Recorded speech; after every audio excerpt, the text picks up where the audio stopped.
Gather round, folks. It's me, Uncle Ben, pulling up a chair by the fire to tell you about one heck of an adventure that still gives me chills just thinking about it.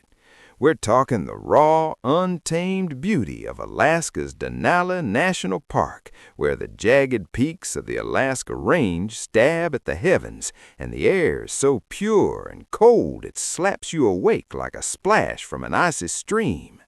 This time, I teamed up with my good friends Mia and Alex.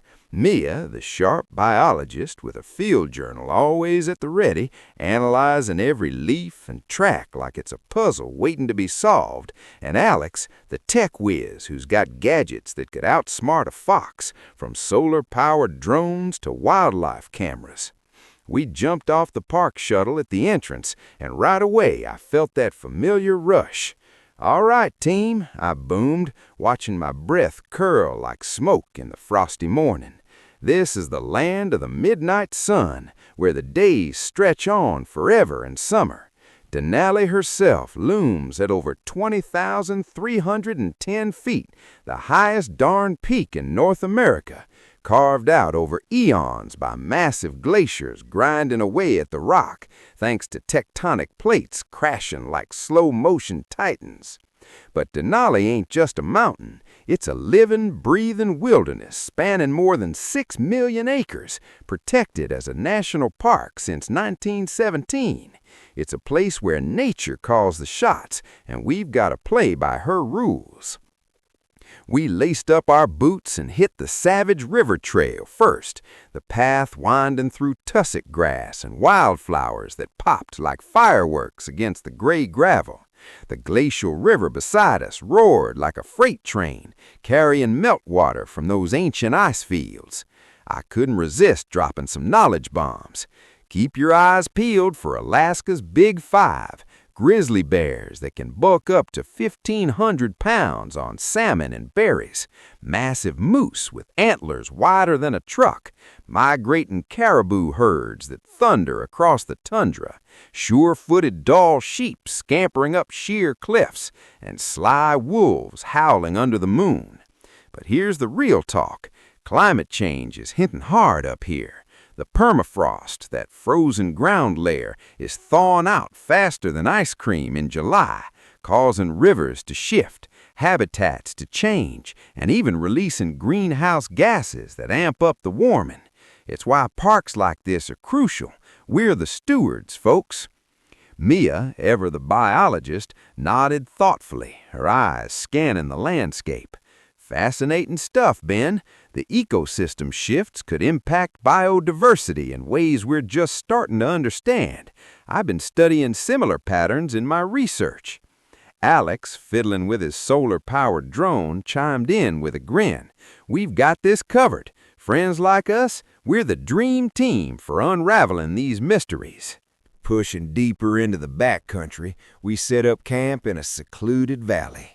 The kind where you feel like the only souls for miles.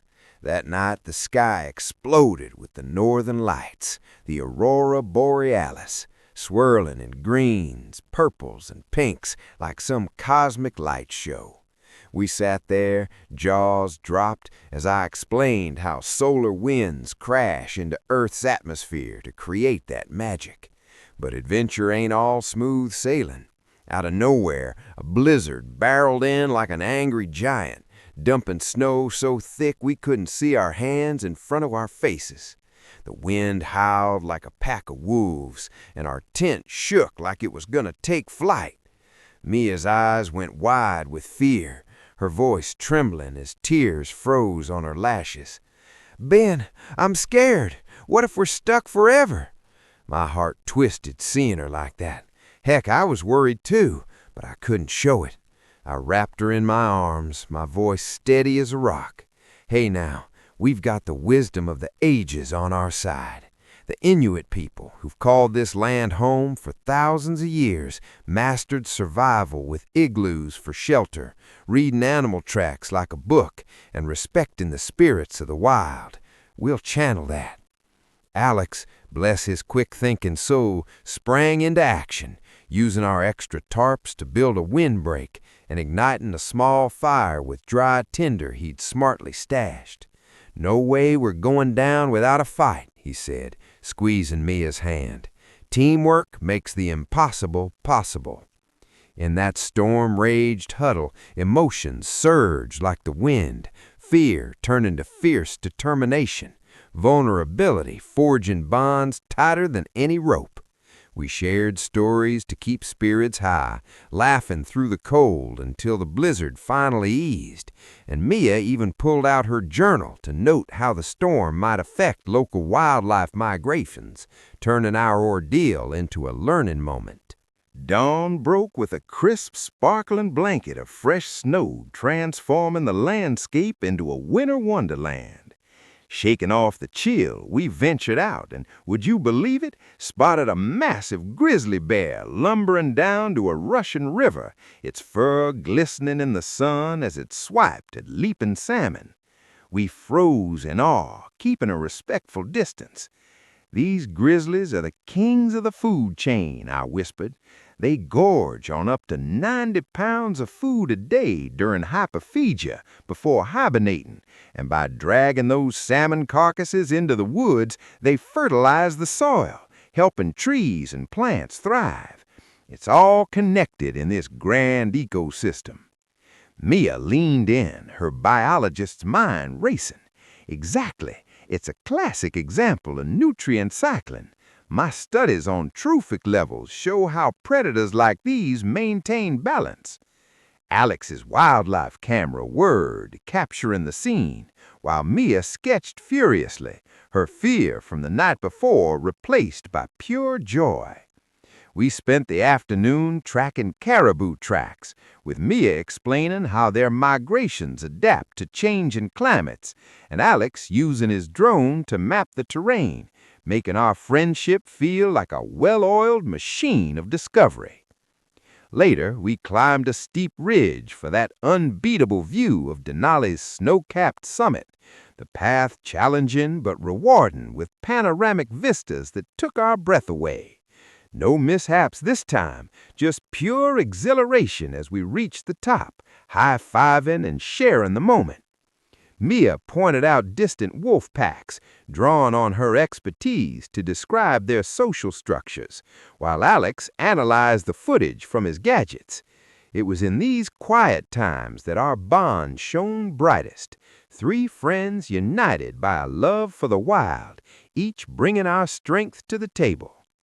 As the days wound down and we boarded the shuttle back to civilization, we paused at an overlook, the vast tundra stretching out like an endless sea of green and gold. Mia pulled us into a group hug. "Ben, this trek wasn't just about the wild. It deepened our friendship and fueled my research." My old eyes got a tad misty, pride swelling in my chest. Darn right it did.